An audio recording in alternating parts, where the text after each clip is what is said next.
नमस्कार, मैं रजनी आर्य, आवाज जनादेश में आपका स्वागत है। आइए चलते हैं आज की खास खबर की ओर।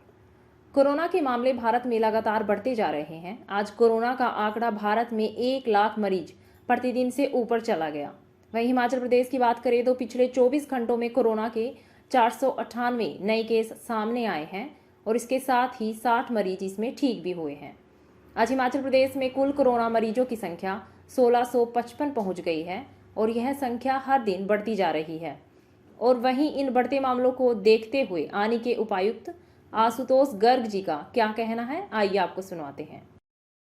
कोविड की लेटेस्ट स्थिति को देखते हुए आज जिला स्तरीय कोविड टास्क फोर्स की बैठक रखी गई थी और इस टास्क फोर्स में जो एट प्रेजेंट जिला में स्थिति है और जो पूरे देश भर में भी हम लोग कोविड के नए वेरिएंट ओमिक्रॉन से केसेस बढ़ने की स्थिति को देख रहे हैं और उसी हिसाब से हम अपने डिस्ट्रिक्ट में भी पिछले 2-3 दिनों में केसेस में बढ़ोतरी पाई गई है। इन सब मुद्दों पे विस्तार से चर्चा करी गई और इसमें जो रिसेंटली अभी स्टेट से भी कुछ रिस्ट्रिक्शंस लागू की गई हैं, उन रिस्ट्रिक्शंस को लेकर भी सभी एसडीएम्स को निर्देश दिए गए कि उनका सख्ती से उन रिस्ट्रिक्शंस को पूरे ज़िला में इम्पोज किया जाए। साथ ही साथ मेरी सभी जिलावासियों से मेरा ये अनुरोध है कि प्रेजेंट स्थिति को देखते हुए और जिस तरह का एविडेंस हमारे सामने है कि जो नया ओमिक्रॉन वेरिएंट है ये कहीं ज़्यादा डेल्टा से इन्फेक्शियस है, बहुत तेज़ी से फैलता है, तो हम लोग कोविड अप्रोप्रिएट बिहेवियर का खासकर ख्याल रखें। सभी लोग जो है वो मास्क का हर समय उपयोग करें, सोशल डिस्टेंसिंग को इंश्योर करें और हैंड सैनिटाइजेशन पे खासकर फोकस करें। और इसके अलावा हमने ये भी आज निर्देश दिए हैं कि हम लोग ज़िला में जो हमारे कोविड की सैम्पलिंग डेली हो रही है उसको बढ़ाया जाएगा ताकि हम जहाँ पे भी कहीं अगर आउटब्रेक के चांसेस बनते हैं तो उसको सही समय पे डिटेक्ट किया जा सके और वहाँ पे नेसेसरी एक्शन लिया जा सके। तो इसमें भी मेरा सभी जिलावासियों से आग्रह रहेगा कि सैम्पलिंग को लेकर जो है वो हमारी जितनी भी हेल्थ की फील्ड मैन पावर है, हमारे कोविड वॉरियर्स हैं, उनका फील्ड में जो है सब लोग सहयोग दें और जब भी सैम्पलिंग के लिए हमारे लोग फील्ड में जाते हैं तो उसमें सैम्पलिंग में किसी भी तरह का कोई व्यवधान जो है वो ना डाला जाए। ये मेरा सभी जिलावासियों से अनुरोध रहेगा। वहीं अगर चंडीगढ़ की बात की जाए तो कोरोना मरीजों की बढ़ती संख्या को देखते हुए चंडीगढ़ प्रशासन ने रात 10 बजे से सुबह 5 बजे तक का नाइट कर्फ्यू लगाने का फैसला लिया है। मुख्यमंत्री जयराम ठाकुर ने आज बिलासपुर जिले के बिलासपुर सदर विधानसभा क्षेत्र के कंदौर में लगभग 210 करोड़ रुपए लागत की 26 विकासात्मक परियोजनाओं के लोकार्पण किए। बहुत बुरी तरह से डुबोया, लंबे समय तक सत्ता में रही।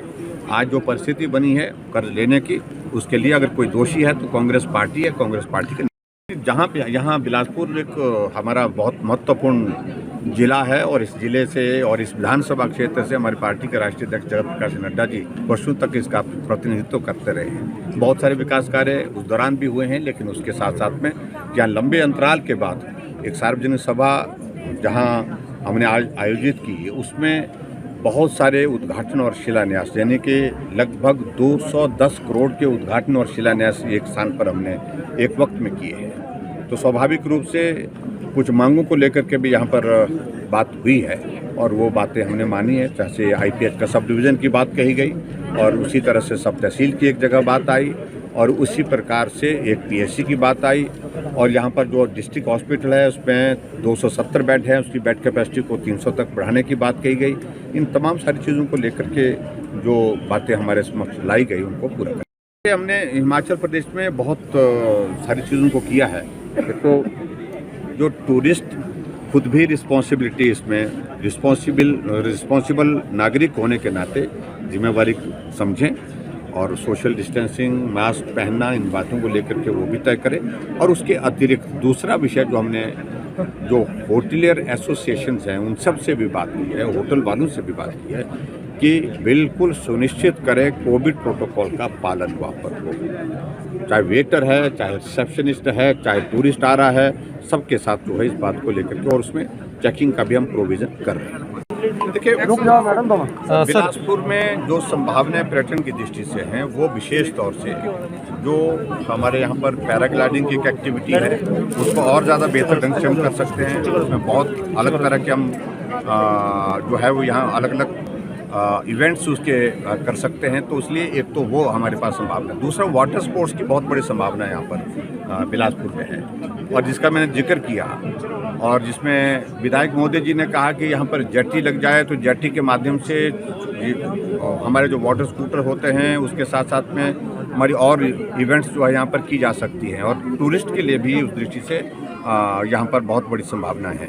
तो मैं एक ही बात कह रहा था कि हमारा एडीबी का प्रोजेक्ट जो आया है और उसमें ट्रांच 1 में या ट्रांच 2 में ये प्रोविज़न उसमें हम शामिल करेंगे कि बिलासपुर में वाटर स्पोर्ट्स को प्रोत्साहित करने की दृष्टि से हम टूरिज़्म को भी साथ में लेते हुए उसमें किस प्रकार से पर्यटन को बढ़ावा दे सकते हैं, तो उस बात को लेकर के हमने कहा है कि इस सारी चीज़ को इसकी डीपीआर बनाएंगे। डीपीआर बनाने के बाद उस दृष्टि से आगे बढ़ेंगे। ये बात कही है कि अभी भी दौर समाप्त नहीं हुआ, ऐसी परिस्थिति में आने वाले समय में ये संभव है और रिस्ट्रिक्शन लग सकती है। कुछ रिस्ट्रिक्शन हमने लगा दी है जिसमें विशेष तौर से जो गैदरिंग को 50% ऑफ द टोटल कैपेसिटी, एक दूसरा उसके बाद हमने ये भी सुनिश्चित किया है कि जहाँ शहरी क्षेत्र है, टूरिस्ट आते हैं, वहाँ पर जो क्लब होते हैं उन पर हमने रोक लगा दी। मंदिरों में जो हमारे लंगर का आयोजन होते हैं, दर्शन चलते रहेंगे लेकिन लंगर का आयोजन उसमें नहीं होगा। और इसी प्रकार से हमने जो क्लब का मैंने जिक्र कर लिया, क्लब में नाइट कर्फ्यू के बारे में अभी तो थोड़ा सा फाइनल फैसला करना है 1-2 दिन के अंदर, लेकिन तेज़ी से संक्रमण हिमाचल में भी फैल रहा है। पिछले कल ही 500 एक्टिव केसेस हिमाचल प्रदेश में आए, जो चिंता का विषय है। हमारी तैयारी है उस सारी चीज़ को का सामना करने के लिए, लेकिन फिर भी लोगों से मेरा यही निवेदन है कि हम सावधानी के साथ काम करें। प्रधानमंत्री नरेंद्र मोदी जी की सुरक्षा में चूक का मामला टूल पकड़ता जा रहा है। इस मामले को लेकर आज पीएम राष्ट्रपति से मिले और उन्हें इसकी जानकारी दी। उपराष्ट्रपति जी से उनकी फोन पर भी चर्चा हुई। वहीं सुप्रीम कोर्ट में आज इस मामले की सुनवाई हुई। सुप्रीम कोर्ट ने शुक्रवार को पंजाब और हरियाणा उच्च न्यायालय के रजिस्ट्रार जनरल को प्रधानमंत्री नरेंद्र मोदी की 5 जनवरी को पंजाब यात्रा के लिए सुरक्षा उपायों के रिकॉर्ड को तत्काल जब्त करने और सुरक्षित करने का निर्देश दिया। सुप्रीम कोर्ट में इस मामले की अगली सुनवाई सोमवार को होगी। बता दें कि MHA पहले ही इस मामले की जांच कर रही है और अब कोर्ट ने इसमें NIA को भी शामिल करने की सलाह दी है। साथ ही कोर्ट ने केंद्र और राज्य सरकार को एक जॉइंट कमेटी बनाने का फैसला किया है जो इस मामले की जांच करेगी। वहीं इस मामले पर पंजाब के पूर्व मुख्यमंत्री कैप्टन अमरिंदर सिंह ने इस पर अपनी आपत्ति जताई और कहा कि पंजाब में राष्ट्रपति शासन लगा देना चाहिए। देश और दुनिया की ताजा खबरों को जानने के लिए हमारे YouTube चैनल को सब्सक्राइब करें, बेल आइकन को दबाएं और Facebook पेज को लाइक करना ना भूलें।